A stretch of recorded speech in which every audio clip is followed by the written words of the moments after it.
Včeraj smo imeli, kot veste, 5. sejo preiskovalne komisije o tako imenovanih visokih gradnjah.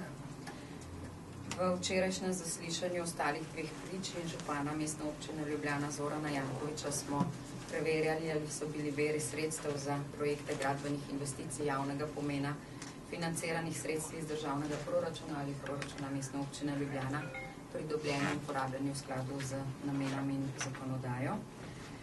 Tematika preiskovalne komisije je preširoka, da bi lahko se obravnavali na eni seji, da bi dobili vse odgovore in odprli tudi vse teme, ki so aktualne. Zato bo gospod Janković zagotovo še povabljen na sejo, pa verjetno do drugi tudi še. Donacije same po sebi niso problem. Problem za nas je, na kakšen način so pridobljene, kajti donacija mora biti prostovoljna, zanjo se odloči donator in ko je dana, postane del javnih financ. Torej se obravnava skladno z zakonom o javnih financah in se mora tudi uvrstiti v proračun in porabiti za javne namene oziroma javne objekte. Zato je lahko vprašanje pri donacijah v Mestni občini Ljubljana, ali tem sredstvom lahko rečemo donacije. Namreč po našem mnenju so problematične predvsem stališča, da se uvaja neka koruptivna praksa, kajti župan je zelo visoke donacije prejel predvsem od podjetij, ki so bile odvisne od njegove volje oziroma od odločitev, ki jih je sprejemal občinski svet v mestu. S tem ustvarja nevarno prakso, o tem sem ga tudi vprašala, ki vodi v razmah korupcije. To bomo sicer preverili pri pristojnih institucijah, kajti ne predstavljam si, kako bi bilo, če bi vseh 210 županov na tak način k sebi klicalo investitore, ki so odvisni od njegovih odločitev in od njih pričakovali ali zahtevali sponzorska donatorska sredstva. Kljub veliki pozabljivosti prič je nedvoumno naslednje, da so bili veliki donatorji odvisni od sprememb prostorskih aktov, izračunov komunalnih prispevkov ali pa jim je v primeru gradnje kabelskega omrežja dela Mestna občina blokirala. Vsem je skupno to, da jih je k donaciji povabil župan. Župan tudi prizna, da je od njih zahteval celo več, kot so donirali, od 50.000 evrov do 2 milijona evrov.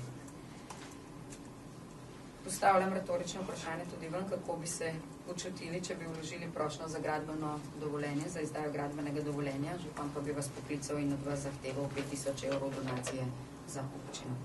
Ali če bi se naročili na operacijo pri zdravniku in bi vas zdravnik pred operacijo poklical na pogovor o tem, ali bi donirali za njegovo zdravniško društvo. Ali bi to dojeli kot donacijo ali kot korupcijo.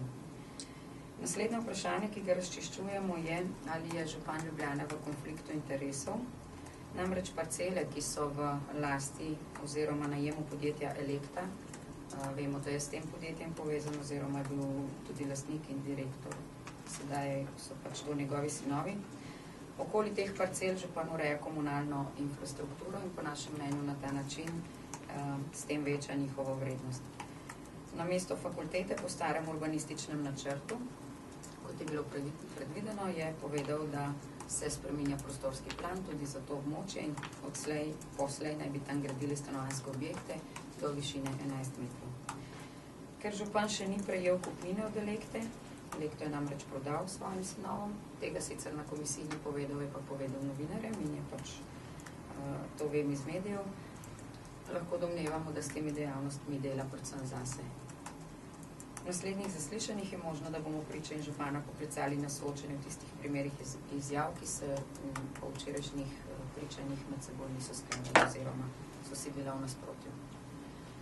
Jaz sem vam v mape dala nekaj gradiva in sicer 2 donatorski pogodbi, Kraški zidar in pa mislim, da Gratel, iz katerih se vidi tudi to, kar sem spraševala župana. Se pravi, da je v letu 2007 sklenil pogodbo o donaciji, potem pa čez 2 leti ugotovil, da je tisto, za kar je prosil donacijo, bilo narejeno že pred 9 leti in sprejemal k temu aneks.